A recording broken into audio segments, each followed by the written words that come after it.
지난 7월 반구천의 암각화가 세계유산 등재 신청 대상으로 선정되면서 국내 절차는 모두 마무리됐습니다. 현재 최종 영문 신청서 신청을 앞둔 상황에서 호재가 등장했는데요. 유네스코 세계유산위원회 위원국에 우리나라가 당선된 겁니다. JCN 울산중앙방송 전우수 기자입니다.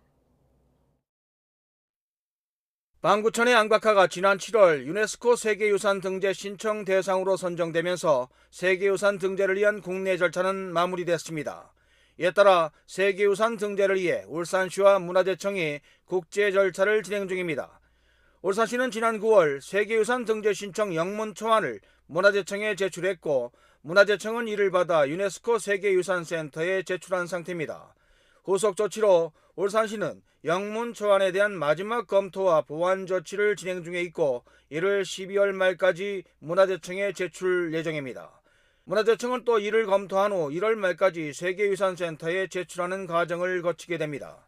내년 1월 영문 등재 신청서 최종 제출을 앞두고 세계유산 협약 지침에 맞게 완성도 높은 등재 신청서 작성을 위해 현재 전문가 자문을 받고 있습니다.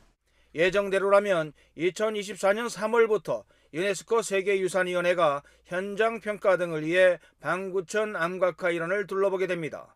이런 가운데 반구천 암각화 세계유산 등재에 호재가 생겼습니다.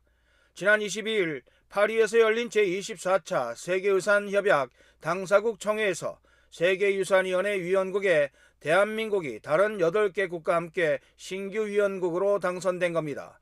유네스코 195개 가입국 중 위원국은 한국을 포함해 21개국에 불과합니다. 세계유산위원회 위원국은 신규 세계유산 등재 결정과 함께 기존 세계유산 보존 등의 국제협력 기능을 맡고 있어 반구천의 암각화 등재에 직간접적인 영향력을 발휘할 수 있을 것으로 보입니다. 때마침 반구천의 암각화가 2025년 세계유산 등재 결정을 앞두고 이번에 한국이 세계유산위원회 위원국으로 당선되어 유네스코 등재 결정을 앞두고 긍정적으로 영향을 미칠 것으로 기대가 됩니다. 반구천 암각화의 세계유산 등재 여부는 문화재청으로부터 최종 영문 신청서 제출 이후 1년여간의 평가 기간을 거쳐 2025년 7월이면 최종 결정납니다.